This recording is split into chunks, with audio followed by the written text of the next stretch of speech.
Então, ela é uma aula para quem tem pouca ou nenhuma intimidade com esse assunto. Então, se você já tem alguma intimidade, pode ser que você relembre aí algumas questões que são importantes, né? Mas a grande mensagem aqui de hoje é fazer com que a mente de vocês, o direcionamento, o campo visual clínico de vocês abra de maneira que vocês atuem na área da prevenção e também no tratamento da doença renal crônica de forma assertiva, a fim de evitar erros e também para que aquele medo, né, de você que não tem experiência, que não fez nenhuma especialização ainda, para que você consiga fazer uma consulta, 2 consultas com um paciente que tem a doença renal crônica, sem medo de errar e até mesmo sendo assertivo, tá?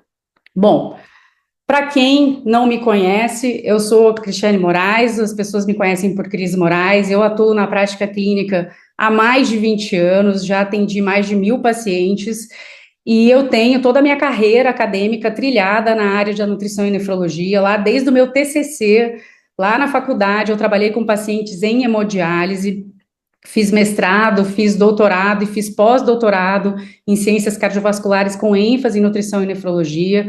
Hoje atuo como vice-coordenadora do Comitê de Nutrição da Sociedade Brasileira de Nefrologia e estou aí na ativa como palestrante, speaker, então estou bastante imersa nesse mundo da nutrição e nefrologia, que é, de fato, a minha paixão profissional.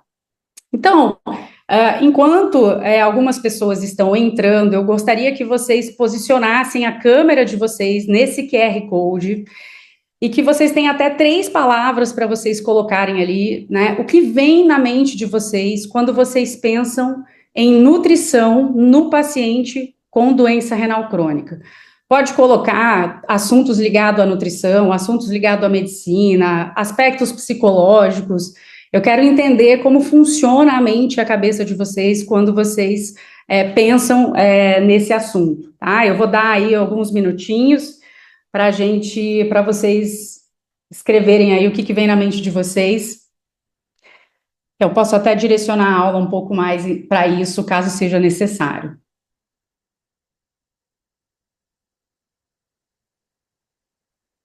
Se o Mentimeter não estiver dando certo, é só falar, tá, gente?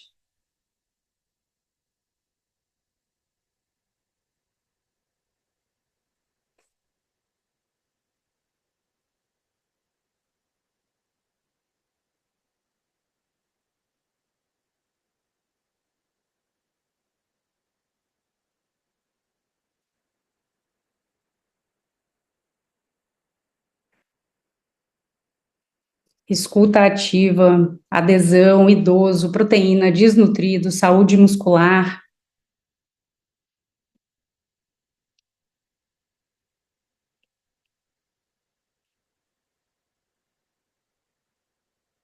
Dúvidas quanto à alimentação, adesão ao tratamento, qualidade alimentar, qualidade de vida, restrição, excelente. Idoso, manejo dietético.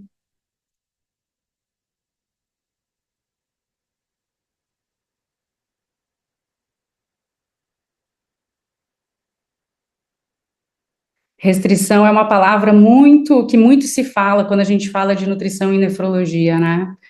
Mas ela precisa sair de moda.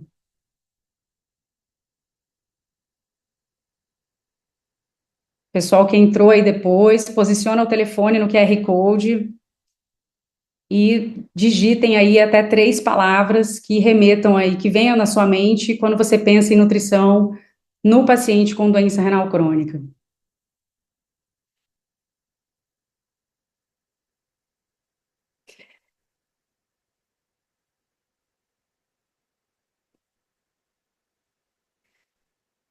Já dando alguns spoilers aqui, esperando para ver se alguém mais coloca aí algumas palavras, a gente vai falar muito sobre essa questão hoje de adesão ao tratamento, da adesão, da restrição, dúvidas quanto à alimentação, né? Muitas vezes, quando se fala em nutrição e nefrologia, pensa-se muito numa complexidade do atendimento nutricional, e não que não seja, mas a gente pode sim, né, descomplicar se a gente começa a entender o básico, a base da nutrição e nefrologia. Muitas vezes os profissionais, eles ficam preocupados em questões que devem ser pensadas lá na frente e esquecem de fazer o básico. Então, a ideia da aula de hoje é, de fato, trazer esse olhar para vocês, o que é importante, o que eu tenho que fazer na primeira consulta.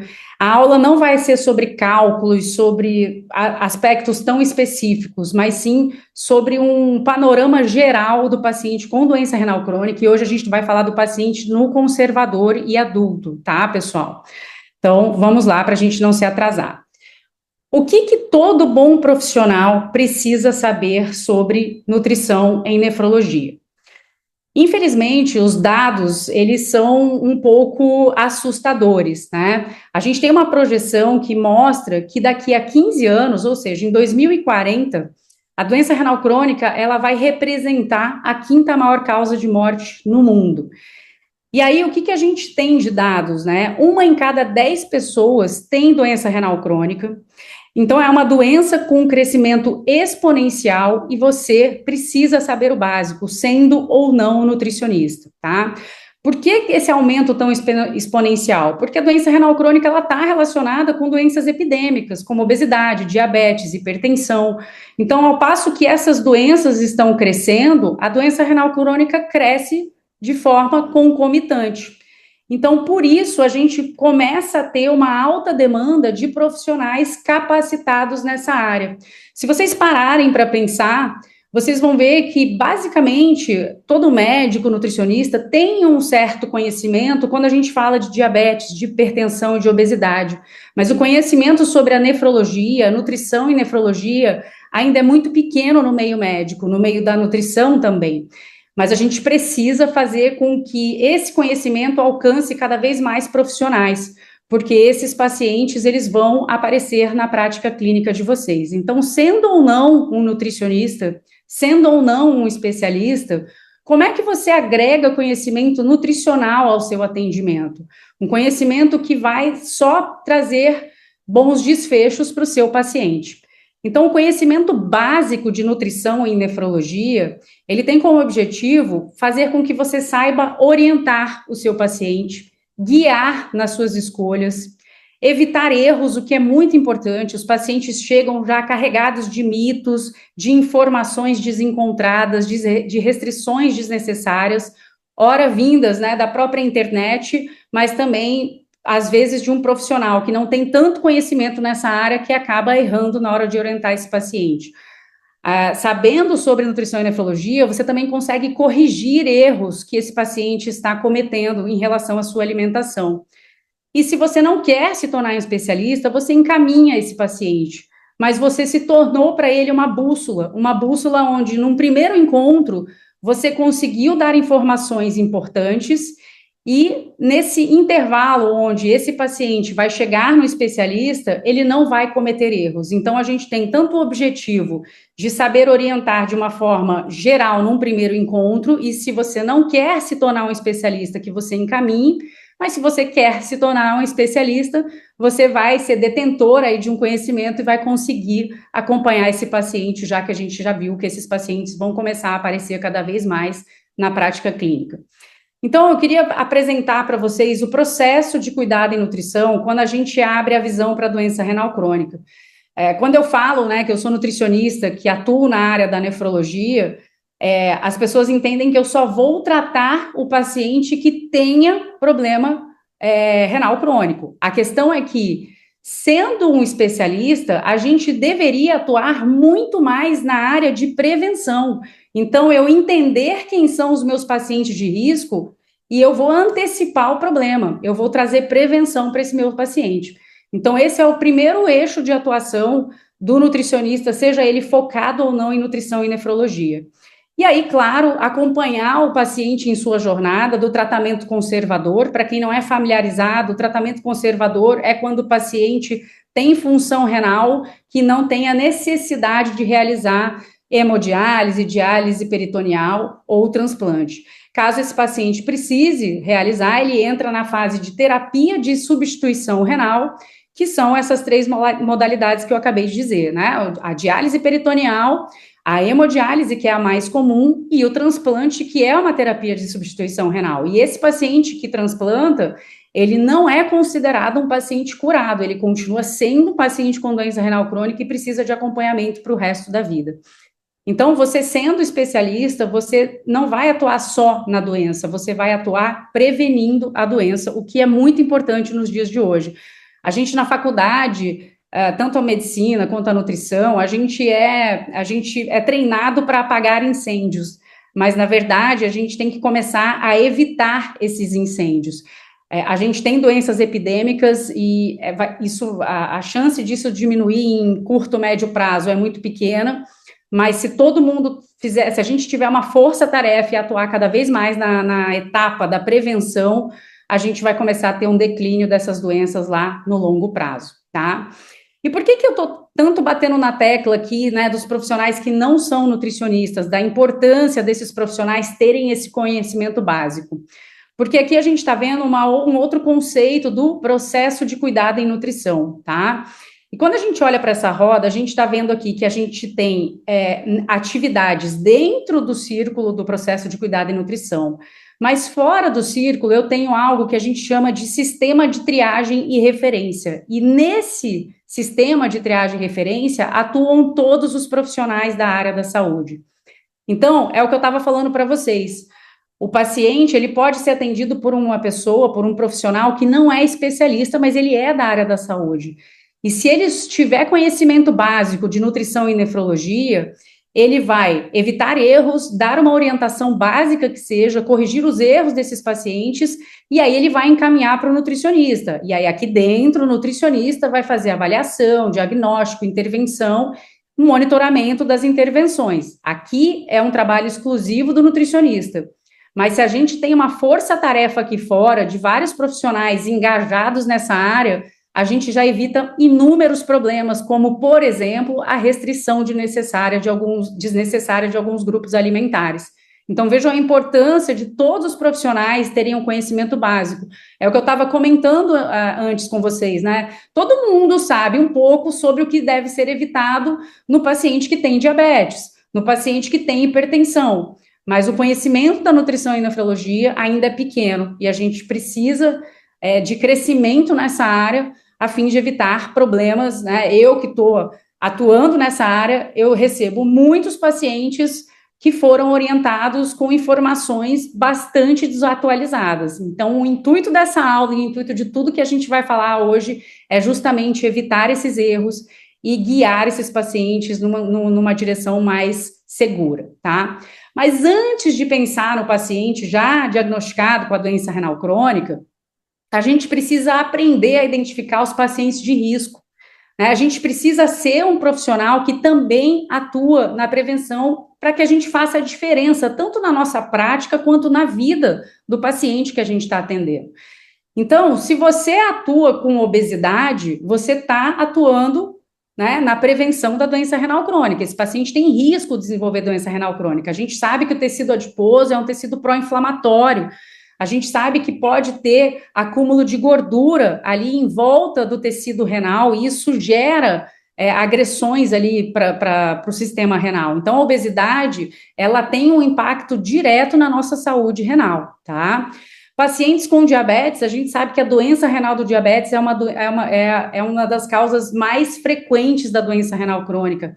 O diabético que não tem um acompanhamento adequado do médico, do nutricionista, que às vezes esquece de tomar o remédio, que começa a fazer picos de glicemia, ou seja, a gente está com uma glicemia descompensada, ele é um forte candidato para se tornar um paciente com doença renal crônica. Então, se você atende diabetes, você também está atendendo pacientes com risco para desenvolver doença renal crônica. Pacientes que muitas vezes não têm obesidade, diabetes, hipertensão, exames estão em dias, mas é um paciente que tem uma baixa qualidade de estilo de vida. Aquele clássico paciente que não tem sobrepeso, que os exames estão ali todos, né, na média, mas que come muito mal, que é sedentário, às vezes fuma. Esse paciente, em algum momento, ele vai experimentar alguma patologia. A gente sabe que o preço, né, ele vai chegar em algum momento.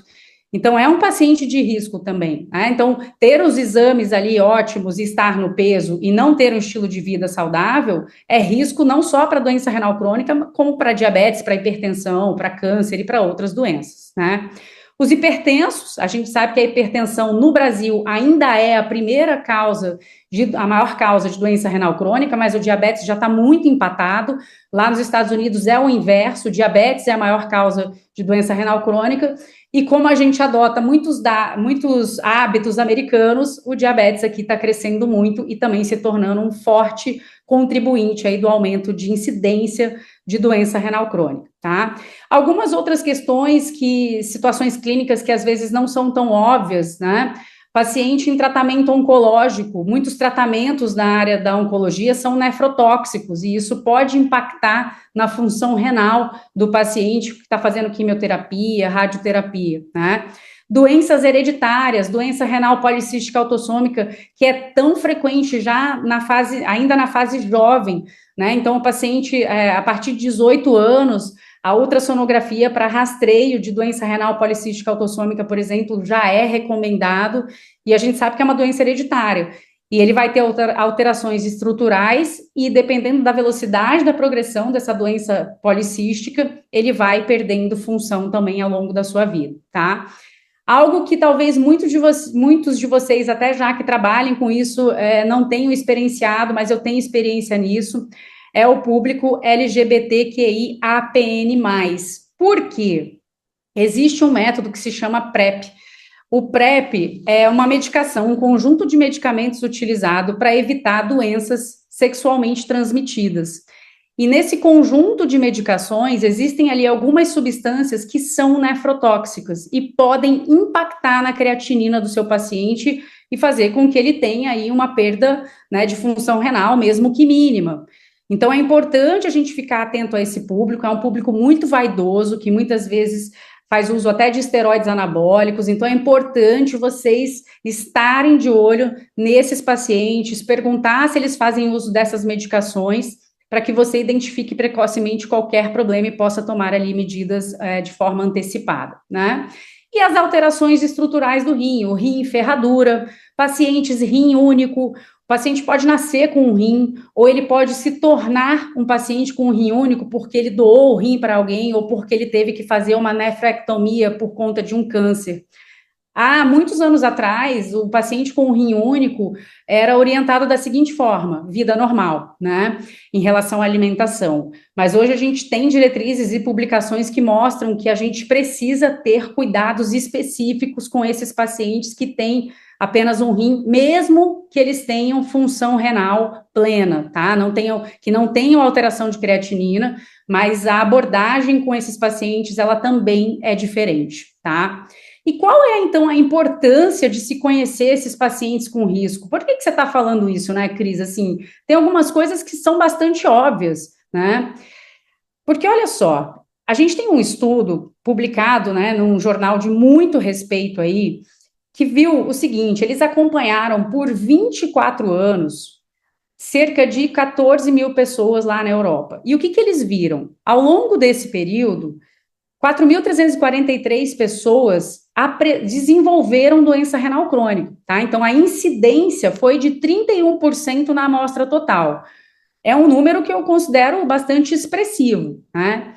E o que eles avaliaram que é tão importante a gente começar a refletir nesse estudo, tá? Se vocês olharem aqui o painel, a gente está vendo aqui em cima Plant-Based Diet Indices, né? O que eles fizeram? Eles avaliaram o risco de desenvolver doença renal crônica. Então, a gente está vendo aqui incidência, né, que é o paciente ter a função renal normal e se tornar paciente com doença renal crônica em algum momento, com perda de função. E eles foram vendo aqui os índices da dieta plant-based. Então, aqui nessa primeira linha, a gente tem 0,94. A gente sabe que o 0,94 é um fator de proteção, ele está abaixo de 1, tá? Então, a dieta plant-based foi uma dieta que protegeu na incidência da doença renal crônica. A gente tem aqui uma dieta que já está um pouco mais mista, mas a gente tem aqui, né, alimentos à base de planta, 0,86, então um fator de proteção bastante importante. A gente tem a dieta vegetariana, que também gerou proteção. E quando a gente olha aqui para a última linha, essa dieta que era menos saudável, que tinha maior quantidade de proteínas de origem animal e também alimentos industrializados e ultraprocessados, ofereceu risco. Ou seja, quanto menor a qualidade da dieta, maior o risco de incidência de doença renal crônica. Aqui ao lado a gente está vendo perda de função renal, tá? Declínio da taxa de filtração glomerular, que é a taxa que mede a função dos rins, para quem não está habituado com essa sigla, tá? E a gente vê também aqui fator de proteção quando a gente está falando das dietas que são mais à base de plantas e com menor teor de proteínas de origem animal e gorduras saturadas. E eu já queria deixar claro aqui que eu não sou contra a ingestão de gorduras saturadas, de proteína de origem animal, não é isso, mas a gente precisa controlar muito mais essas fontes e vocês vão entender o porquê, tá? Então, esses dados, eles fazem a gente refletir, ou pelo menos eles deveriam nos fazer refletir sobre as dietas da moda, né? Porque as dietas da moda, hoje a gente vive um momento de febre de ingestão de proteína. Vocês que são nutricionistas, profissionais da área da saúde, vocês sabem, barras enriquecidas com proteína, iogurtes, tapioca com creatina, enfim, a gente tem diversos produtos enriquecidos com proteína e uma supervalorização da proteína. De novo, a proteína de origem animal ou vegetal, ela é essencial, ela é extremamente importante, porém, o excesso dela, e a gente está vendo aqui, ó, high protein intake, ou seja, o aumento da ingestão de proteína além do que se precisa, vai gerar uma vasodilatação aqui na arteríola aferente. E o que vocês estão vendo aqui, esse desenho, é o desenho de um glomérulo, a estrutura lá dos nossos rins, tá? E o que vai acontecer? Esse excesso de proteína, seja um paciente com doença renal crônica ou não, ele vai gerar um aumento da pressão intraglomerular.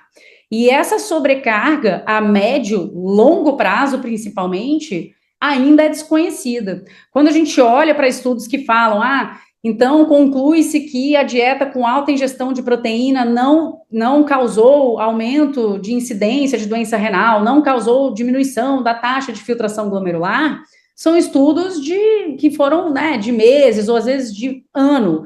A gente ainda não sabe o que a gente vai colher desses 5 anos para trás aí, que já está essa febre de proteína, daqui a 10, 15 anos. Então, é algo que a gente precisa começar a rever na nossa prática clínica. Mesmo que você, eu estou atendendo um paciente que tem obesidade, e eu vou, então, passar uma dieta hiperproteica para ele, porque a proteína dá saciedade, construção muscular. Eu acho justo, eu acho que sim, é válido.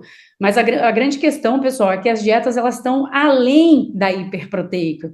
A dieta do brasileiro, por si só, ela já é uma dieta hiperproteica. A gente bate proteína muito facilmente, a não ser em algumas exceções. Então, quando você coloca ali suplementos e alimentos enriquecidos, você está trazendo aí, às vezes, 2,5 gramas de proteína quilo dia. Será que isso, daqui a 5, 10 anos, não vai ter um impacto negativo na saúde renal do seu paciente? Então, a gente precisa refletir sobre isso.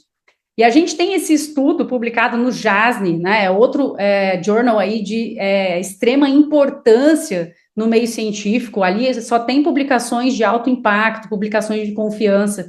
E eles colocam aqui para a gente, né, o título do artigo é o seguinte: os efeitos da alta ingestão de proteína na saúde renal e longevidade. O que eles discutem muito nesse artigo é justamente isso. Será que essa febre de ingestão de proteína, de dieta hiperproteica, de alimentos enriquecidos, não podem oferecer risco para os pacientes de risco, que a gente já falou anteriormente?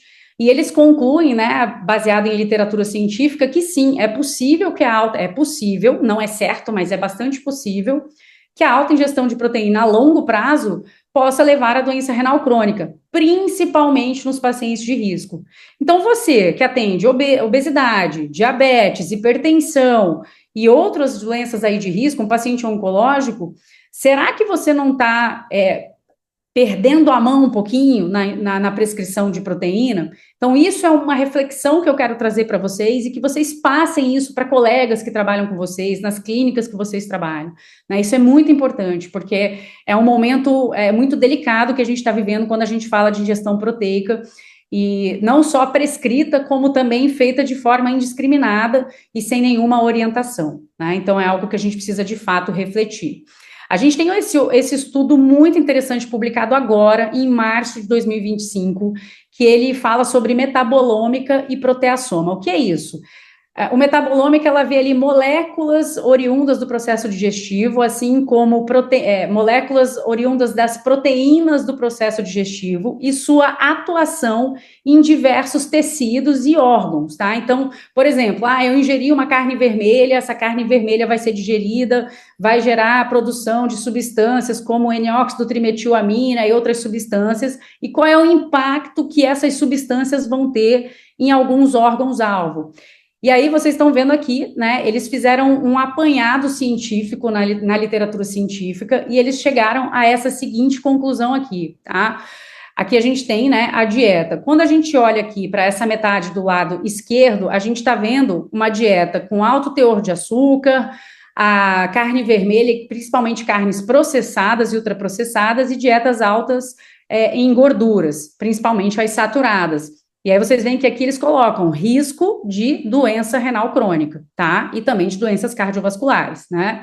E quando a gente olha essa outra metade aqui, a gente está vendo que a gente tem carnes brancas, frutas, nuts, plant-based diets, tá? O que é o plant-based diet? Não é uma dieta vegetariana, não é uma dieta vegana, é uma dieta onde a maior proporção dos alimentos ingeridos são frutas, verduras, legumes e proteínas de origem vegetal, tá? Então, o que eles viram é que esse perfil de dieta aqui, ele vai mitigar, ou seja, ele vai diminuir a incidência de doença renal crônica e adiciona aqui também de doenças cardiovasculares, que tem aí uma ligação muito íntima com a doença renal crônica, tá? E aí, quando a gente olha para a literatura científica, e se vocês pararem para pensar, as diretrizes, os guidelines de cardiologia, oncologia, de hepatologia, da nefrologia, eles sugerem alguns modelos de dieta, tá? Um dos mais citados é a dieta mediterrânea. E se vocês olharem para a dieta mediterrânea, ela mimetiza uma dieta plant-based.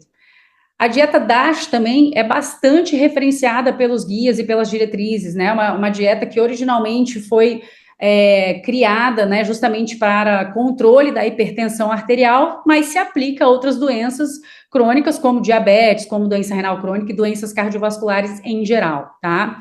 A dieta plant-based tem sido bastante citada muito no nosso meio, na área da nutrição e nefrologia. O último CADIGO de 2024 que fala, o CADIGO que é uma das diretrizes mais importantes aí que a gente tem, somada ao CADOC, eu vou apresentar essas diretrizes para vocês, já sugere que a dieta plant-based deve ser incentivada para os pacientes com doença renal crônica, e a gente já viu anteriormente para também mitigar, ou seja, para a gente diminuir a incidência da doença renal crônica. E uma outra dieta que se chama Mind Diet, essa dieta ela é a junção da dieta mediterrânea com a dieta DASH, tá? Então, a gente tem todos esses modelos, e eu não vejo nessas diretrizes, que são as mais respeitadas do mundo, nenhuma diretriz falando de dieta carnívora, de dieta hiperproteica com alta ingestão de gordura saturada. Então, elas são sim dietas da moda e não são dietas aprovadas para tratamento e prevenção de doença, tá? Então, a gente pode sim ter aumento da ingestão proteica por algumas situações clínicas. Mais uma vez, eu estou aqui dizendo para vocês, eu não sou contra a ingestão de proteína de origem animal, eu acho que elas são super bem-vindas, mas esse exagero pode estar colocando o seu paciente em risco, então você precisa rever e talvez mirar mais nessas recomendações aqui, que são as mais citadas no meio científico, e adaptar, obviamente, aí para a vida do seu paciente, tá? Então, a gente tá na hora da gente repensar essas dietas da moda, né? Dietas hiperproteicas e outras, né? Outras aí inventadas nas mídias sociais, sobretudo para o paciente com risco de desenvolver doença renal crônica. Lembrando de algumas exceções, né? Se a gente tem uma sarcopenia, se a gente tem um paciente crítico, se a gente tem alguns quadros que em alguns momentos transitórios é necessário o aumento, o incremento da ingestão proteica, a gente vai fazer isso sim. O problema é que isso virou uma regra e não uma exceção ou um momento ali que você precisa fazer para reabilitar o seu paciente, por exemplo, tá? Visto isso, né, a gente falou agora, nesses slides anteriores, sobre como que você deve conduzir o seu paciente de risco, e eu espero que, a partir de agora, você repense um pouco sobre esse incentivo desenfreado aí da ingestão de proteína. Mas a grande questão aqui da noite é o seguinte: e quando você, que não tem muita experiência, ou que não tem experiência nenhuma, se depara com um paciente sentado na sua frente, no seu consultório, com alteração de função renal? Por onde e como começar, né? Então, você está lá recebendo um paciente que foi encaminhado por endocrinologista porque ele está precisando ali controlar a glicemia dele, perder um pouco de peso. Mas quando você abre o exame, você vê uma creatinina alterada. E eu tenho certeza, porque eu já passei por isso, eu não nasci sabendo nutrição e nefrologia. Toda vez que eu via um paciente, lá no meu estágio, que vinha um paciente com doença renal crônica, era desesperador, né? Para quem não tem experiência, a nefrologia, ela é realmente uma área muito complexa e ela parece quase impossível, mas ela é uma área totalmente factível e muito bonita quando a gente olha principalmente para o aspecto nutricional, porque a gente pode mudar o curso da doença e da progressão da doença na vida desse paciente, tá? Trago para vocês aqui rapidamente, a gente conhece esse gráfico aqui, essa tabela, perdão, como o mapa de calor da doença renal crônica, tá? Então vamos lá. Aqui a gente está, né, nessa coluna aqui, G1 até o G5, a gente está vendo a classificação da doença renal crônica de acordo com a taxa de filtração glomerular, tá?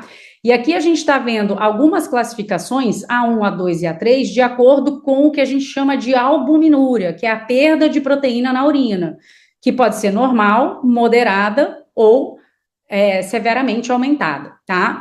Então vejam só que interessante e como é importante vocês saberem isso. Você pode ter um paciente aqui, ó, com uma taxa de filtração glomerular acima de 90, mas ele pode ter uma perda de proteína importante na urina.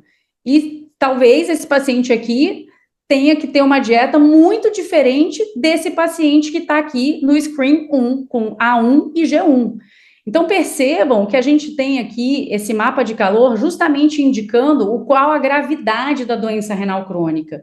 E a abordagem em cada quadradinho desse aqui, ela vai modificando, ela vai se alterando.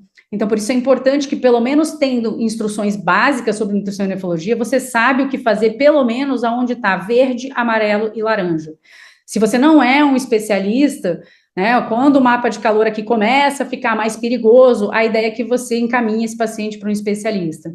Mas o meu objetivo de vida é fazer com que muitas pessoas sejam especialistas em nutrição e nefrologia para que a gente consiga tratar cada vez mais os pacientes, tá? Então, só para vocês entenderem como é classificada a doença renal crônica, tanto pela taxa de filtração glomerular, como pela perda de proteína na urina, certo? E aí, dependendo de cada estágio aqui, a abordagem nutricional pode mudar e o tratamento medicamentoso e o número de visitas ao médico e ao nutricionista só vai aumentando, tá? Se vocês não estão familiarizados com calculadoras de nefrologia, tá? Como é que eu calculo o risco? Quais são os marcadores que eu tenho para utilizar? Eu sugiro que vocês posicionem a câmera de vocês nesse QR Code e deixem esse site gravadinho lá no computador de vocês, lá salvo em alguma parte, porque essas calculadoras são muito importantes e elas dão agilidade na hora da gente atender o paciente, né? Se ele tem a creatinina dosada, mas não tem a cistatina, se ele tem a albuminúria, se ele não tem. Então, posicionem a câmera, coloquem aí, salvem esse site, porque isso é muito importante na hora de você fazer o atendimento do seu paciente, até para você entender em que estágio da doença renal crônica ele está, tá? Se alguém não conseguir, é só pedir depois, a gente pode mandar o link por aqui pelo chat.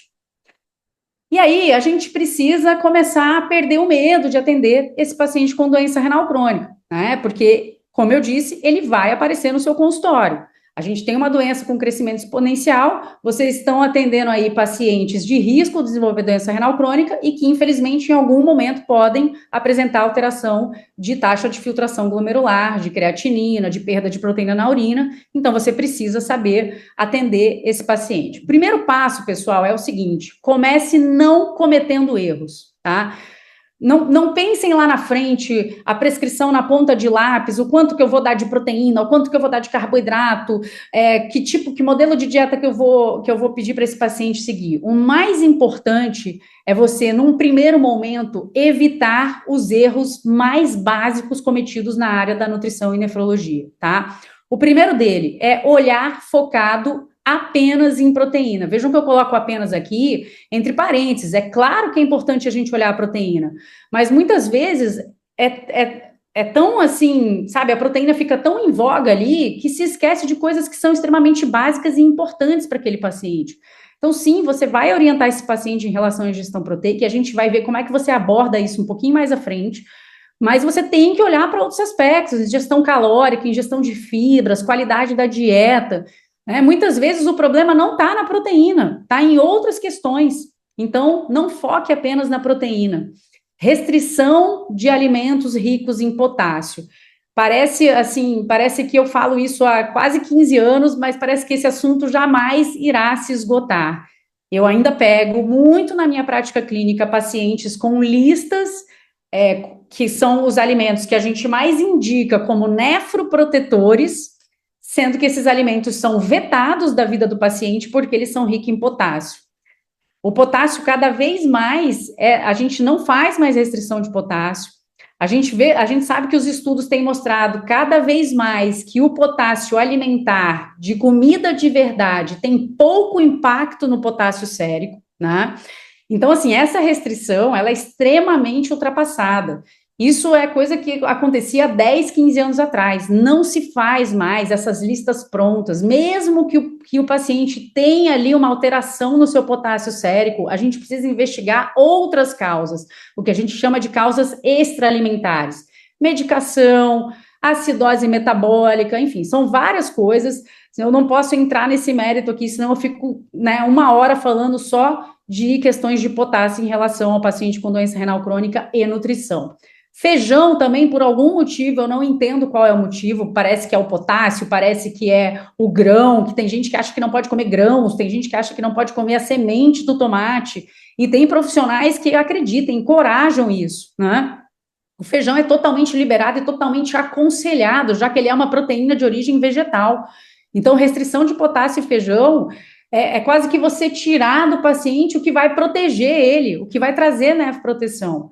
E a carne vermelha, muitas pessoas, tanto pacientes quanto profissionais da área da saúde, acham que carne vermelha é tóxica para o paciente. Na verdade, o consumo deve ser moderado, e isso vai muito do que você vai conversar com o paciente. Se você está atendendo um paciente carnívoro e você disser para ele que ele nunca mais vai poder comer a carne vermelha, dificilmente ele volta no seu consultório. Então, a gente sabe que a carne vermelha, em excesso vai fazer mal, não só para o paciente com doença renal crônica, como para várias pessoas aí com outras comorbidades, mas a gente não pode cortar. O que acontece muito, pessoal, é o seguinte: o profissional, às vezes, que não tem tanta intimidade com a área, fala assim, evita carne vermelha. Só que na cabeça do paciente, as outras carnes estão super liberadas. Então, às vezes, você está incentivando o paciente a fazer uma dieta hiperproteica, à base de ovos, peixe, frango, queijo, leite, derivados. E a gente sabe que o problema das proteínas, mesmo que elas sejam proteínas saudáveis, ainda sendo saudáveis, o excesso dessa proteína pode gerar a progressão da doença por aumento lá da pressão dentro do glomérulo, tá? Então, cuidado, porque às vezes quando você fala que não pode comer carne vermelha, na cabeça do paciente ele está liberado, sem freio para os outros tipos de proteína. Algo que eu vejo muito na minha prática clínica é baixa carga de exercício. Eu já recebi pacientes que foram orientados por médicos, por profissionais da área da saúde, falar que não pode fazer exercício tão pesado, de tanto impacto. E quando você vai ver, o paciente não tem nenhuma contraindicação. É claro que um médico pode contraindicar o exercício por alguns motivos, mas não simplesmente pelo paciente ter doença renal crônica, muito pelo contrário. É outra questão que traz nefroproteção para esse paciente. né? É claro, o paciente é sedentário, ele já vai começar com uma carga alta? Obviamente não. Ele vai fazer uma evolução do treinamento, mas eu não posso fazer exercício, né, de endurance, não posso correr uma meia maratona, não posso fazer CrossFit porque eu tenho doença renal crônica, muito difícil. Algumas raras exceções, mas de maneira geral não, tá? E a famosa prática engessada, né? Eu sempre digo o seguinte: entregar listas prontas é sucatear o seu trabalho, é simplificar, é fazer com que você seja um profissional simplista, sabe? Você está colocando ali a sua prática, toda a sua formação no lixo. Eu entendo que muitas vezes, se você trabalha, por exemplo, numa clínica de diálise, a gente está falando de conservador, mas só dando exemplos, né? Se você, às vezes, no seu serviço lá do hospital, ou algum lugar que você trabalha, você tem uma sobrecarga, você é um nutricionista para atender muita gente, você às vezes tem que ter alguns materiais prontos. Mas o que eu vejo é que existe só um material pronto. E claro, a gente pode fazer modelos de materiais, né? Olha, esse aqui é mais apropriado para esse perfil de paciente e tal, mas simplesmente entregar uma folha e dizer que é 0,6 gramas de proteína para todo mundo e restringir potássio é prática engessada. Isso não vai trazer benefício nenhum, nenhuma nefroproteção para o seu paciente, muito pelo contrário. Tá? Então, nunca mais cometam esses erros. E eu já adianto aqui que só de não fazer isso, você já está trazendo muitos benefícios para o seu paciente, tá? A gente falou dos pacientes de risco e eles aparecem aqui de novo como o perfil do paciente com doença renal crônica que vai aparecer no seu consultório, o paciente idoso. E aí você precisa ganhar habilidades para entender se esse paciente tem rim idoso ou se ele tem doença renal crônica. É normal, a gente perde a nossa massa de néfrons conforme a gente vai envelhecendo. Então, a gente vai perdendo função renal ao longo da vida. E essa perda fisiológica, ela tá ok. Interpretando ali alguns exames, eu consigo entender se esse paciente só tem um rim idoso, ou seja, sua queda na taxa de filtração é pela idade, ou se ela é de fato algo que é considerada doença renal crônica. Mas se você atende idoso, você precisa entender sobre isso. O paciente diabético é um clássico paciente que você vai atender, né? O paciente jovem que adora tomar um suplemento, que malha pra caramba e que quer ganhar massa muscular. Eu tenho muitos pacientes jovens com doença renal crônica, alguns transplantados, outros com doença renal policística autossômica, outros que tiveram nefropatia hipertensiva, doença renal do diabetes ainda jovens, porque agora a gente já está começando a atender uma leva de pacientes que pegou essa fase da infância já nessa indústria do ultraprocessado, na indústria da dieta ocidental, e aí a gente sabe que aumenta o risco de desenvolver diversas doenças, dentre elas a doença renal crônica, tá? O paciente realizando tratamento oncológico é um paciente que pode aparecer no seu consultório, por exemplo, se você trabalha com oncologia, você precisa entender um pouco de nutrição e nefrologia para saber conduzir a ingestão proteica desse paciente. A gente sabe que esse paciente tem demanda proteica alta. Como é que a gente aumenta a ingestão proteica de um paciente realizando quimioterapia sem gerar sobrecarga para o rim desse paciente, né? Tem muitas manobras que a gente pode fazer e a gente precisa entender dessas manobras. O paciente hipertenso, geralmente é um dos pacientes, né, junto ao paciente diabético, é um dos pacientes mais rebeldes, né? Muitas vezes o paciente deixa de tomar a medicação porque acha que a medicação está normal, aí ele vai fazer um mapa, ele vê que ele está tendo vários picos de pressão ao longo do dia, começa a progredir a doença renal, então a gente precisa também ter atenção com esses pacientes, e os pacientes com excesso de peso, sobrepeso e obesidade, também é um perfil de paciente que vai aparecer bastante para vocês, né? E todos esses pacientes se inclui aqui, para qualquer uma dessas situações clínicas, o paciente que faz o uso do PrEP, como eu falei anteriormente, que são drogas aí para evitar as doenças sexualmente transmissíveis, mas que têm efeitos colaterais, como, por exemplo, alteração de creatinina sérica. Então, a gente precisa estar atento a isso, tá? Então, quando a gente pensa em doença renal crônica, muitas vezes o que vem na mente é já uma pessoa de idade, né? Uma pessoa mais com 60 anos ou mais. Mas a gente tem o que o CADIGO chama, perdão, de lifespan. Então, a gente tem a nefropediatria, crianças que nascem com doenças congênitas ou que desenvolvem a doença renal crônica por alguma má formação já lá no nascimento, às vezes ainda na barriga da mãe. A gente tem aqui situações de gestantes com doença renal crônica, mulheres que estão amamentando e têm doença renal crônica, questões de gênero, questões de idade. E aí o que eu quero dizer aqui para vocês com essa imagem é, será que se eu tiver uma prática engessada e muito pouco conhecimento, eu vou conseguir lidar com esse público?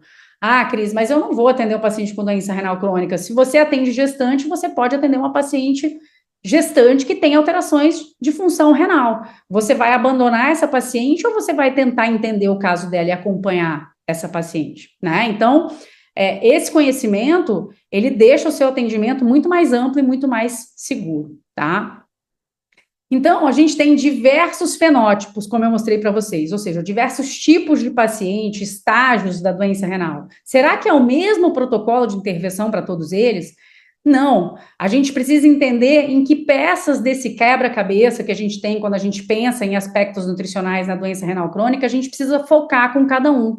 Não dá para focar em tudo ao mesmo tempo. Eu costumo dizer, não dá para colocar a diretriz no plano alimentar do paciente, ele não vai fazer, ele não vai voltar, e você, além de perder um paciente, deixou de contribuir para a vida daquele paciente e para a saúde dele, tá?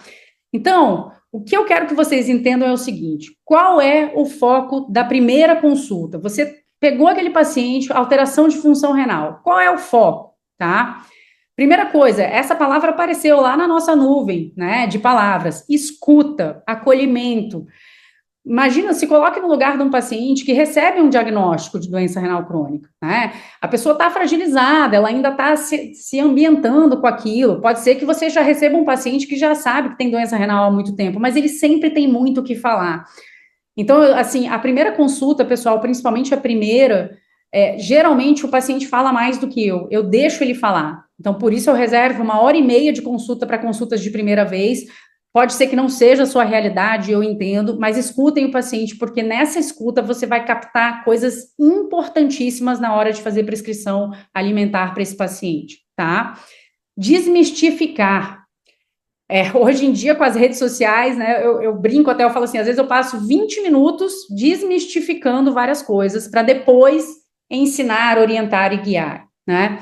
Expliquem, olha, por que o excesso de proteína pode ser prejudicial, por que a gente precisa controlar o sódio, por que a gente precisa fazer exercício, impor e simplesmente dizer e mal olhar para o paciente como um ser humano, ali como uma pessoa e não como uma doença, é extremamente importante. Quando a gente entende o porquê das coisas, é muito mais fácil da gente fazer, né?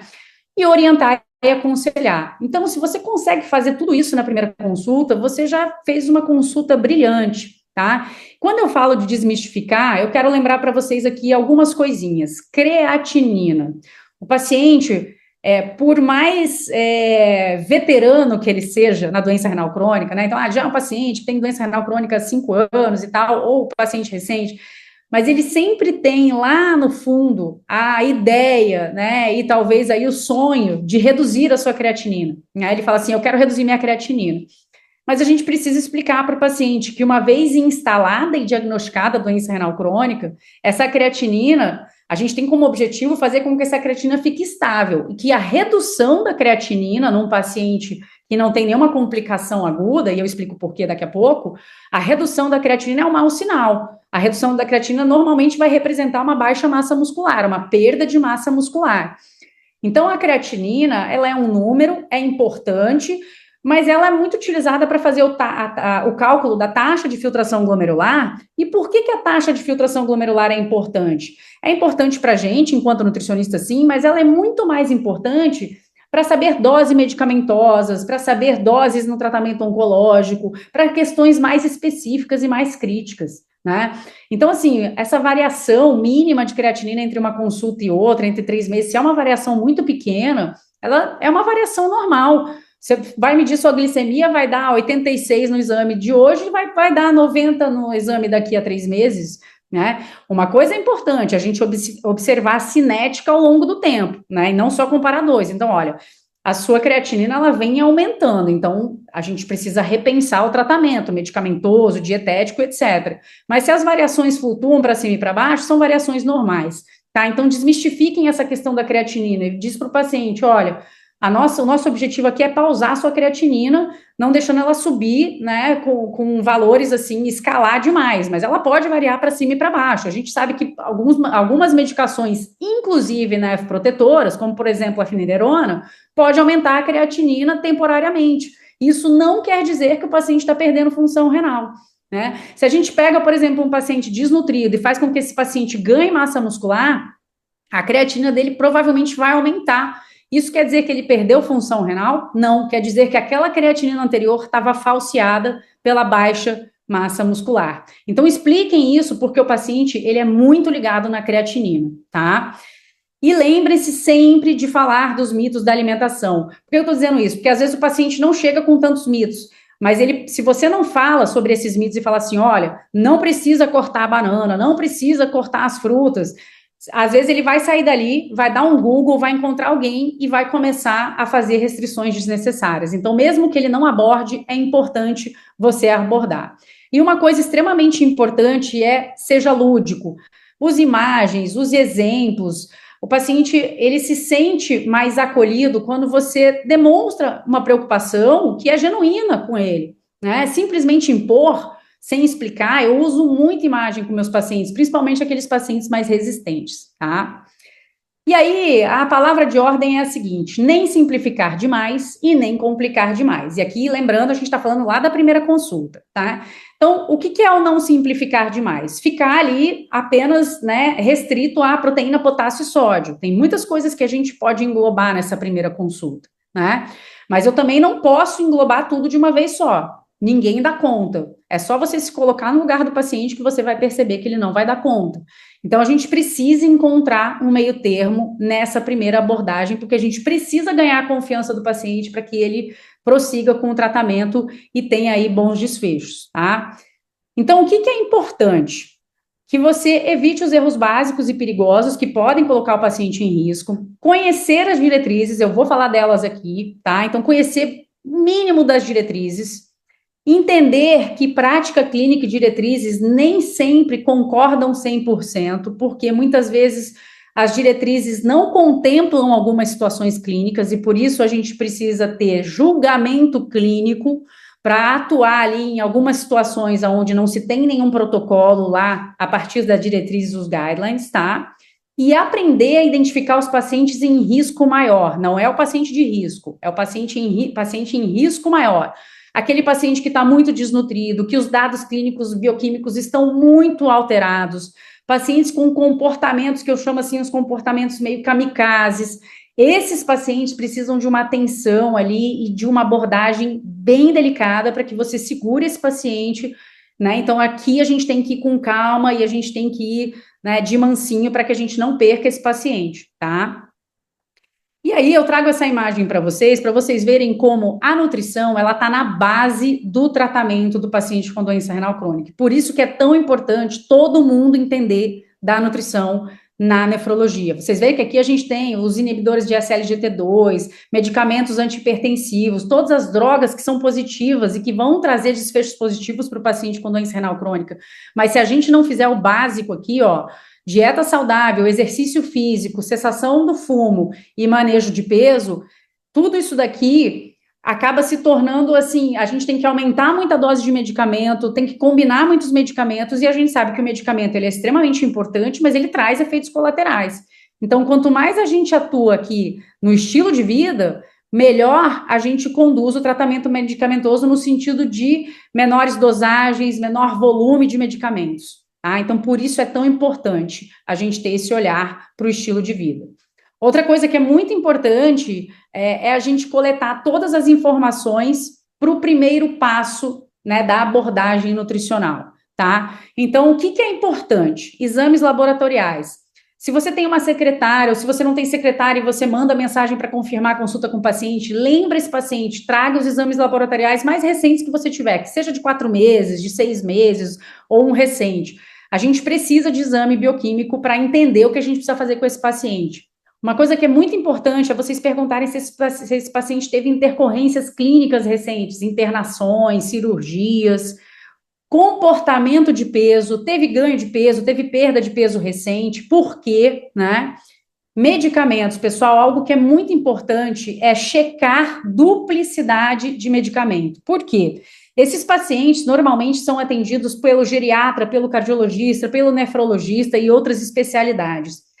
E às vezes, nessa correria, né, o médico tá ali, ele atende e ele vai colocar a prescrição dele, antihipertensivo, parará, parará, parará, passou ali. Aí o paciente vai na outra consulta de outro médico e não leva essa receita. E aí ele não lembra o que ele está tomando, o que ele está ingerindo ali, né, de medicação, e ele recebe outra prescrição. E eu já vivi muito isso na minha prática clínica. O paciente, às vezes, tem queda dentro de casa, começa a sentir fraqueza, e não está relacionado a sarcopenia, perda de peso nem desnutrição. Está relacionado, por exemplo, ao paciente está tomando 3 medicações antihipertensivas prescritas por 3 médicos diferentes, o paciente fazendo hipotensão absurda, que a gente sabe que é muito ruim também. Então, chequem a duplicidade. Cris, eu não sou médico, não tem importância. Você vai checar e você comunica ao médico. Olha, eu acho que tem alguma coisa aqui que veja aí se tá tudo, se é isso mesmo, né? Ou se tem remédio demais aqui, tá? Então, isso é muito importante, pessoal. É muito importante, tá? E os dados da alimentação, obviamente. Frequência alimentar, recordatório alimentar, né? Isso são passos mais avançados, né? Bom, se os fenótipos dos nossos pacientes são diferentes, né? Então, o jovem, o idoso, obeso e desnutrido, transplantado, o paciente disciplinado e o relapso e os atletas. Então, a gente tem tantos perfis de paciente, as abordagens nutricionais são diferentes. Então, não tem receita de bolo. Cada paciente é único. Agreguem valor ao trabalho de vocês. Né? Eu estou dizendo aqui, é conduta individualizada, né? É conduta para cada perfil de paciente, tá? E aí, pessoal, as consultas elas precisam gerar interesse, né? São tantos pratinhos que a gente precisa equilibrar e tantas coisas que a gente precisa fazer. O que eu faço primeiro? Como é que eu engajo o paciente nessa nova alimentação que ele precisa ter? Tem uma publicação da Georgina Piccoli que fala, ela se refere muito só a um modelo, a um protocolo que se chama Stepwise. O que é o Stepwise? É o passo a passo, né? Primeiro passo, segundo passo, terceiro passo. Essa publicação da Georgina fala muito sobre o primeiro passo em relação à ingestão de proteína, segundo passo em relação à ingestão de proteína e assim por diante. Eu adaptei e trouxe aqui pensando num contexto geral. O que é a primeira coisa que a gente precisa pegar para fazer o planejamento nutricional desse paciente? Identifiquem os erros mais grosseiros na alimentação desse paciente, tá? Então, assim, é um paciente que ingere muito ultraprocessado e alimentos ricos em sódio, e também é um paciente que passa horas sem comer e está com desglicemia porque faz uso de insulina. Então, você vai corrigir essas duas coisas da primeira para a segunda consulta, tá? Percebam que eu não estou falando da ingestão de proteína ainda. Aqui a ideia é você corrigir 2 a 3 erros mais importantes. Então, quando você está entrevistando o seu paciente, você vai identificar o que tem de pior na alimentação dele. Eu costumo perguntar para o paciente, o que você acha que é mais inadequado na sua alimentação? O paciente muitas vezes sabe identificar, né? Então, ele vai dizer, e aí você vai propor para ele. Então, a nossa proposta é o seguinte: da primeira para a segunda consulta, os objetivos são diminuir ultraprocessados, melhorar o controle glicêmico com refeições mais frequentes e melhorar aí a diversidade da dieta, tá legal? Você só come banana, agora você vai comer banana e mais XYZ de fruta. Percebam que a gente não está fazendo cálculo proteico, a gente não está fazendo cálculo ali em relação ao albumina, nada disso. Essas pequenas mudanças, apesar de parecerem pequenas, elas são extremamente importantes. Se eu estou tirando os erros mais grosseiros, provavelmente foram esses erros que levaram o paciente a evoluir para perda de função renal, junto com outros hábitos, tá? Outra coisa que é bastante interessante também, né, alguma avaliação que você faça no seu consultório, dinamometria, bioimpedância, ultrassonografia muscular, adipometria, circunferências, o que você tem ali para usar de avaliação de composição corporal? Ou para avaliar, por exemplo, sarcopenia, dinapenia, né? Que é a perda de músculo, a perda de massa muscular. Então, uma coisa que é muito bacana, que eu vejo que surte muito efeito na minha prática clínica, é desafiar o paciente a melhorar a força de preensão palmar dele. Isso estimula muito o paciente. Às vezes o paciente volta na segunda consulta e fala assim, hoje eu vim aqui só para apertar o dinamômetro, né?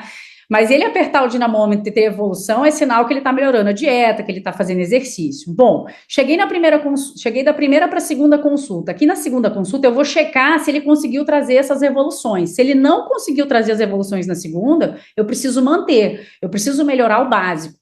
Conseguiu melhorar aqui, eu começo a colocar a cerejinha do bolo. Então, aqui eu já vou olhar, né? Deixa eu ver quanto esse paciente está ingerindo de proteína. Pô, a ingestão de proteína dele está em torno de 1,5 aqui pelo recordatório de 24 horas que eu fiz.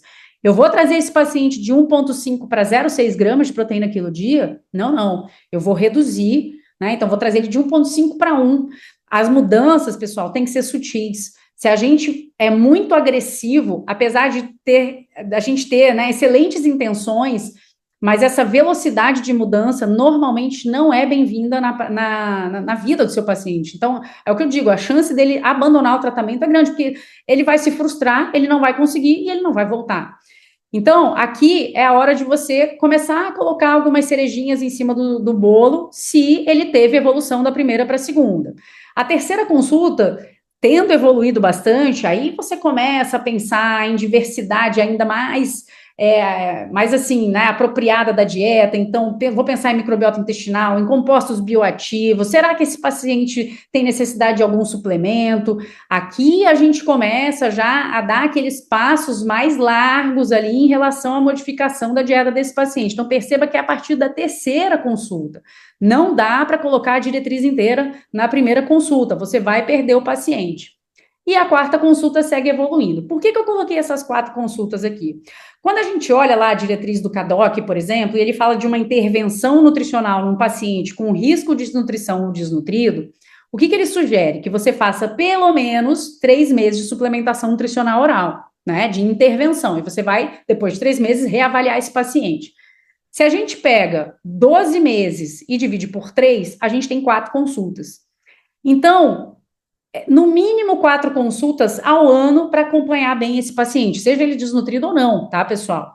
E aí, a depender de cada paciente, tem paciente que vai passar com você 2 vezes no ano e tem paciente que vai passar com você 8 vezes no ano.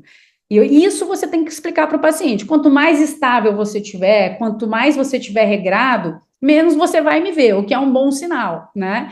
Quanto mais descompensado, intercorrências clínicas, né, muitas alterações bioquímicas, a gente tem maior necessidade de ajustes e de consultas. Mas essas 4 por ano, pelo menos no início do tratamento, eu diria que é um número mágico para a gente conseguir mudar a vida desse paciente, o desfecho da doença, tá? Alguns pontos importantes. Eu já disse para vocês, eu não vou ficar falando de diretrizes aqui, de cálculos na ponta do lápis. Essa aula é para abrir o campo de visão de vocês, tá? A ingestão de proteína pode variar de 0,6 até 1,2. Sim, 1,2 em tratamento conservador. Como é que eu chego nesse 1,2 lá no paciente desnutrido, no paciente oncológico? Tem manobras para a gente chegar ali e a gente não sobrecarregar a função renal desse paciente. Plant-based diet, né? Potássio, gente, levem isso para a vida de vocês. A restrição é cada vez mais desaconselhada. Ela é, na verdade, errada. As fontes de potássio, as fontes alimentares de potássio têm muito mais benefícios do que efeitos negativos, certo? Então, isso aqui é o básico, pessoal. Isso aqui é o básico, tá? E aí, você começa a lembrar também de pontos importantes, como trabalhar a microbiota intestinal do seu paciente com diversidade da dieta para melhores desfechos clínicos. Aquele estudo lá atrás que eu mostrei para vocês de metabolômica e proteassoma, ele é muito focado na microbiota, então vejam a importância de eu tratar a microbiota do paciente, tá? Com diversidade de dieta. Dieta anti-inflamatória. Essa dieta anti-inflamatória não é a dieta anti-inflamatória da moda, tá? Leite inflama. Não é isso, leite não inflama. Quando a gente fala da dieta anti-inflamatória aqui, a gente está falando de compostos bioativos, de eu direcionar grupos alimentares que têm compostos bioativos que são nefroprotetores. Existe um eixo chamado NRF2-KIP1, que é um eixo anti-inflamatório. E várias pesquisas estão sendo feitas para tentar entender quais são os compostos bioativos, que são substâncias contidas nos alimentos, que mais ativam esse eixo, porque isso é extremamente importante. Então, a gente tem o grupo das sulforafanas, que é couve-flor, brócolis. Então, olha só como você pode direcionar o seu paciente. Você fala assim, olha, eu queria que você comesse brócolis pelo menos 3 vezes por semana, né? Então, é fazer o que a gente chama de precision nutrition, né? A nutrição de precisão, né? Não é você falar assim, ó, coma frutas, verduras e legumes. Isso aí qualquer pessoa pode falar. É você direcionar, olha, esse grupo de alimentos aqui, eu vou anotar, isso aqui precisa estar nas suas compras de mercado ou da feira semanal. Isso é ser atuante com nutrição de precisão, tá? Avalie a taxa de filtração glomerular. Esse Ezinho aqui, para quem não está familiarizado, é estimada, tá? Porque quando a gente calcula pela creatinina, ela está estimando. O cálculo que vai fazer que vai calcular uma taxa de filtração realmente correta é pela urina de 24 horas, que é um assunto mais para frente, tá? Então, avalie com a creatinina, mas também pense aí na cistatina. Quem é a cistatina? A cistatina C é um marcador de função renal que não tem relação, por exemplo, com a perda de massa muscular e com algumas medicações, com algumas situações. Então, às vezes, quando você está na dúvida, lembra que tem a cistatina. Você está atendendo lá um pacientinho de 80 anos com uma baixíssima massa muscular, a creatina dele deu 0,80. Aí você olha para uma ureia 120. Aí você fala, tem algo errado no paraíso, né? E aí você vai e dosa cistatina, porque essa creatinina baixa, provavelmente ela é falseada. E uma coisa muito importante, pessoal, observem cinética. O que é a cinética? Acompanhe a evolução do exame. Hoje a gente recebe os exames laboratoriais dos pacientes e a gente consegue ver lá embaixo ou um laudo evolutivo, né, com várias datas, então exames anteriores, ou embaixo mesmo de cada exame ali medido, né? Por quê? Vou dar um exemplo. Às vezes você está com um paciente que está com a hemoglobina glicada, tá 5,6. Só que se você olha para um tempo de 8 meses atrás, ela era em torno de 5,1, 5,2. Aí, de repente, virou 5,4. De repente, ela está 5,5, está 5,6. Ele ainda não chegou no 5,7, que já é considerado risco. Mas já é algo para você pensar. Esse paciente está com questões alimentares aí que estão interferindo na hemoglobina glicada. Eu preciso corrigir isso, né? Então, você está observando ali uma tendência, né? E é importante também avaliar controle de pressão arterial, controle glicêmico, como eu acabei de dizer, e aspectos da síndrome metabólica, né? Esteatose hepática, triglicerídeos e perfil lipídico completo, enfim. Não é focar só na creatinina, tá? Não somos máquinas de olhar creatinina, a gente precisa ter olhar holístico, olhar completo, tá? Então, quando você tem conhecimento básico de nutrição e nefrologia, você, a partir desse momento, você começa a transformar o seu atendimento e a vida do seu paciente, porque você não está cometendo erros comuns aí dos profissionais mais simplistas, né? E aí você não comete erros básicos, que são verdadeiros ciclos viciosos nos atendimentos tradicionais e simplistas. Então, a ideia aqui é fazer com que vocês comecem a ser profissionais diferenciados, que tenham um olhar apurado para esse paciente, comecem a olhar para o rim, a gente olha para o coração, a gente olha para o pâncreas, a gente olha para o fígado e a gente está esquecendo de olhar para o rim. Vamos olhar para o rim dos nossos pacientes, tá? Então, olha como esse ciclo é vicioso. Os erros básicos e que parecem bobos, eles geram medo e desnutrição. O paciente deixa de comer, ele está com medo de comer. Isso gera progressão da doença, tá, pessoal? Isso é muito perigoso. E isso traz piores desfechos. Mas a partir do momento que você tem informações básicas de nutrição e nefrologia, você quebra esse ciclo vicioso e faz com que a sua conduta e a sua prática clínica seja bastante assertiva, tá? Uma coisa importante também é você sair do básico para aprender a estimular o paciente. A massa muscular hoje é muito falada, muito estudada, tanto quanto a microbiota intestinal. A gente sabe que o tecido muscular é um tecido anti-inflamatório. A gente sabe que ele traz nefroproteção. Saiu um estudo agora publicado recente pelo pessoal do grupo de pesquisa de exercícios lá da Universidade de Brasília, da UNB, mostrando como é que o exercício atua na massa muscular e como os marcadores da massa muscular trazem nefroproteção.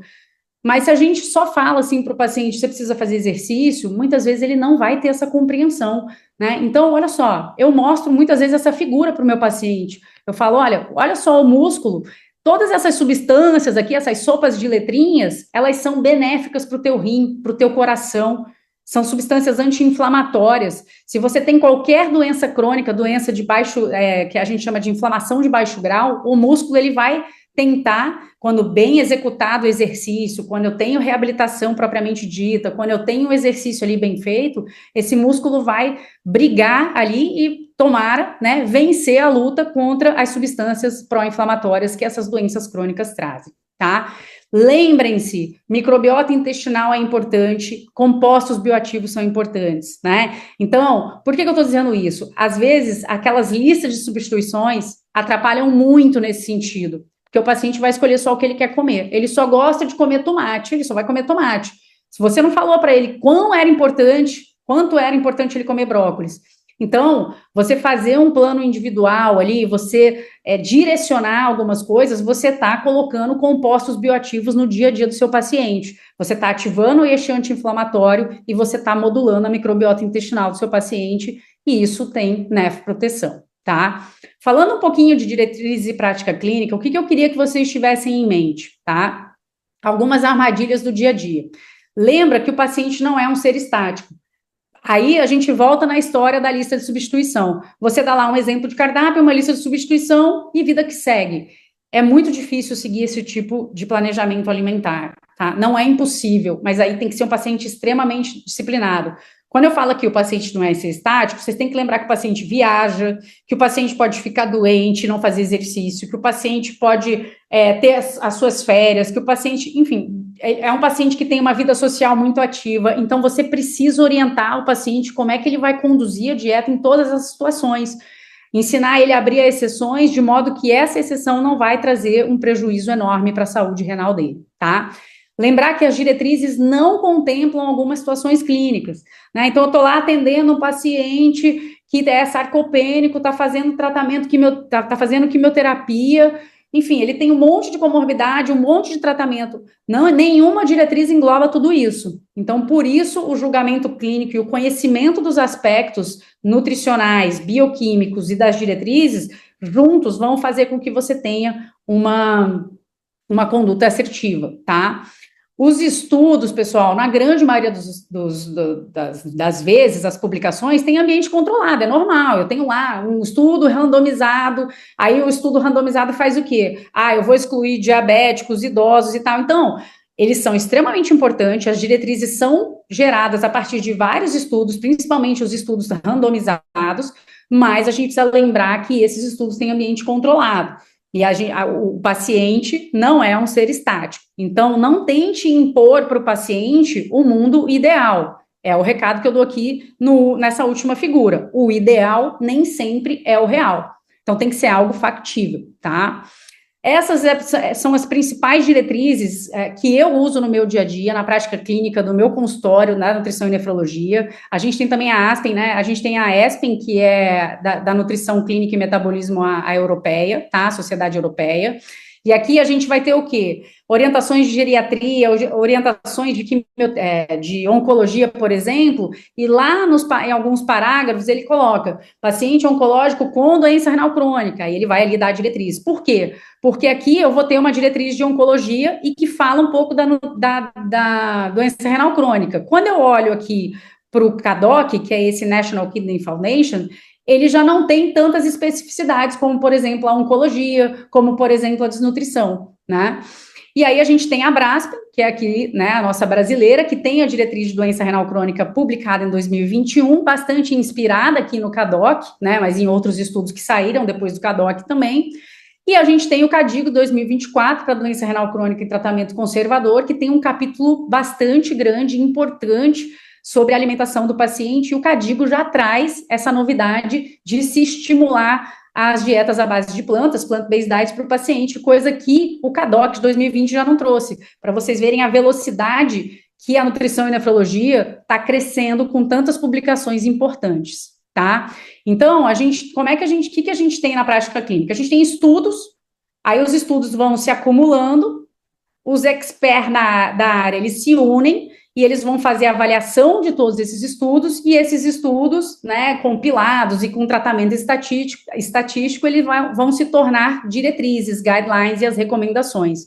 Isso tudo é muito lindo, mas a gente tem que lembrar que a prática clínica é a realidade ali nua e crua do dia a dia. A gente pode fazer uso e deve fazer uso de tudo isso, e eu não estou dizendo que a gente vai na contramão das diretrizes, não é nada disso, mas muitas vezes a gente tem que usar julgamento clínico e sair da caixinha ali do comum para conseguir fazer uma boa abordagem nutricional no nosso paciente. Lembrando, né, nem sempre o ideal é o real, tá? As recomendações nutricionais das diretrizes, né? Como é que elas se distribuem aí para vocês entenderem? A gente tem as recomendações específicas da doença renal crônica, de outras comorbidades que englobam a doença renal crônica, e a gente tem estado nutricional e estilo de vida. Então, o que a gente tem aqui nessa figura? As específicas de doença renal crônica, que a gente mais usa é o CADIGO de 2024, o CADOT de 2020 e a BRASPEN de 2021. Para as comorbidades, né, oncologia ou situações como geriatria ou diabetes, a gente tem ESPEN, ADA, ASPEN e outras diretrizes que vão lá citar em alguns capítulos como é que é a abordagem no paciente com doença renal crônica, oncológico, geriatra, diabético, embora o CADOC já traga o diabetes ali na sua recomendação, tá? Então, a gente junta esses dados e para tomar a decisão, a partir dessas diretrizes, a gente precisa considerar estado nutricional do paciente e estilo de vida. Então, por isso que eu digo que nem sempre o que está aqui nas recomendações vai vir de forma precisa aqui, porque dependendo do estado nutricional, do estilo de vida, da realidade daquele paciente, a gente precisa fazer algumas coisas, algumas adaptações que são coisas de julgamento clínico que a gente tem no dia a dia. Então, julgamento clínico é uma palavra de ordem, e essa palavra, essa expressão não foi inventada por mim, ela está lá no CADOC de 2020, tá? Então, para vocês terem uma ideia, eu trago aqui para vocês, né? Se a gente tem um paciente, do lado esquerdo aqui, paciente com doença renal crônica, estágio 3 em quimioterapia, 60 anos de idade, perda de peso e apetite. A conduta nutricional é mais alta aqui, o requerimento nutricional, perdão, é muito mais alto nesse paciente, tanto energético, proteico, suplementação. Agora, eu tenho paciente no mesmo estágio da doença renal crônica, estágio 3, portador de obesidade, sedentário, 60 anos de idade e mais nada, o requerimento nutricional dele, a ingestão calórica, a ingestão proteica, é muito diferente daquele paciente que está no estágio mais crítico. E vejam que são pacientes da mesma idade e no mesmo estágio da doença. O que a gente usa aqui? É julgamento clínico, pessoal. Por isso que não dá para a gente ter prática engessada, tá? Então, assim, se a gente pegar tudo isso, qual é o recado que eu quero deixar aqui para vocês, tá? O que faz de você um profissional comum? Vai fazer de você aí mais um na multidão. Impressos, prontos, orientação padrão. Eu disse para vocês podem ter alguns materiais ali meio que preparados, já engatilhados, mas não dá para ter um papel para entregar para todo mundo, né? Para entregar para um jovem de 40 anos que tem doença renal crônica e para um idoso de 80 que tem doença renal crônica. É muito diferente, né? Imposição. Lembra, né? A gente tem que ter escuta, a gente tem que ter empatia. Então, não é dizer você tem que comer isso no café da manhã, será que isso aqui você consegue mudar no café da manhã? Se a gente tirar o Y e colocar o Z, e colocar isso como objetivo da primeira para a segunda consulta, você acha que é possível, que é viável? Olha como a abordagem é diferente, né? Pouca individualização, pouca ou nenhuma interação com outros profissionais. A gente não trabalha isolado, a gente tem que conversar com os médicos, com o fisioterapeuta, com o fonoaudiólogo, a gente tem que estar ali numa rede multidisciplinar em prol do paciente. A gente não trabalha sozinho, a gente é uma força-tarefa para trazer melhores desfechos para o paciente, tá? E a gente mesmo desvalorizar a nossa consulta, né? A gente vai ter pouca fidelização, não tem diferencial, eu vou ter um consultório, né? Talvez ali moderado, né? Nada demais, digamos assim. Agora, o que faz de você um profissional diferenciado? Consulta com escuta, empatia, troca, conversar com o paciente, se envolver com a família do paciente, que muitas vezes vai na consulta, foca no paciente, não foca na doença, né? Existe aquela máxima, você não está tratando uma doença, você está tratando um paciente, e é isso mesmo, né? Então foca no paciente, explique os porquês, oriente de forma individual, apresente uma proposta verbal e veja se o paciente está de acordo. É o exemplo que eu dei no slide anterior. Será que se a gente conseguisse mudar X, Y, Z dessa primeira consulta para a segunda, você acha que você consegue fazer isso aqui? Ah, eu consigo. Não, isso aqui para mim é muito difícil, porque esse horário eu estou almoçando fora, então aqui no restaurante eu não... Então, você precisa entender a realidade do paciente. Se você impuser, sem perguntar, sem ter essa troca, a chance dele conseguir ter sucesso na adesão da prescrição nutricional é muito baixa, tá? Ative a sua rede de referência. Gente, assim, casos muito comuns, paciente com depressão, paciente com algumas questões que não dizem respeito a gente no sentido da gente fazer intervenção, mas a gente pode orientar esse paciente, a gente pode referenciar esse paciente para um psiquiatra, para um psicólogo, por exemplo, tá? Assim como eu, por exemplo, já atendi pacientes que eu tô vendo que o paciente está com medo de comer porque ele está engasgando, disfagia sarcopênica, ou seja, perda de massa muscular também gera disfagia. Encaminhei para fonoaudiólogo, o paciente começou a ganhar peso. Rede de referência. Então, ative a sua rede de referência, tá? Tudo isso vai trazer fidelização e confiança. Quando o paciente vê você lutar por ele e vê você se importar por ele, tenha certeza que é um casamento que vai dar muito certo, tá? Então, pessoal, assim, a gente está chegando ao fim, né? E, como eu disse para vocês, essa não era uma aula que envolvia cálculos e questões muito profundas. Eu espero que tenha sido agregador todo esse conhecimento que eu trouxe, muito da minha experiência. Então, eu queria dizer que agora, né, que você tem um novo olhar, tanto para a prevenção quanto para o tratamento da doença renal crônica. Eu queria dizer que eu estou muito feliz, isso é um sonho meu de muitos anos, eu estou até emocionada. Eu estou lançando os 2 primeiros módulos do meu curso de nutrição e nefrologia. Esses 2 primeiros módulos, eles são para aquelas pessoas, para o profissional que tem pouca ou nenhuma intimidade com a doença renal crônica, tá? Pessoas mais experientes, obviamente, podem adquirir o curso, tá? Mas tem muita coisa ali que provavelmente você já vai saber, mas aprendizado não quer demais, né? Então, se vocês apontarem o telefone de vocês aí para o QR Code, vocês vão cair lá na página para comprar o curso, esses 2 primeiros módulos, lá está descrito o que tem em cada módulo, todas as aulas, tem caso clínico, tem aula bônus. E aí a gente está com uma promoção de lançamento que vai até o dia 25 de abril por esse valor, os 2 módulos, tá? E também queria dizer que se você adquirir o curso até o dia 25 de abril, você vai concorrer a uma mentoria de 1 hora comigo pelo Zoom a respeito de todos esses assuntos abordados nesses 2 primeiros módulos, tá bom, pessoal? Se vocês tiverem alguma dúvida, vocês podem colocar aqui, pode falar lá no Instagram, no direct comigo. Aqui a gente tem um número, esse 011 aqui, pode falar pelo WhatsApp, se tiver dúvidas também. A gente tem um e-mail aqui, que é o contato@crismoraescursos.com.br, e também a gente tem lá a nossa página, já com algumas previsões aí de cursos futuros que a gente vai ter, tá bom? Queria agradecer a presença aí dos 24, 22 que ficaram aqui firmes até agora, em plena terça-feira, todo mundo cansado do trabalho. E eu queria muito agradecer a presença de vocês. Eu espero de verdade ter contribuído um pouco para a prática clínica de vocês, tá bom?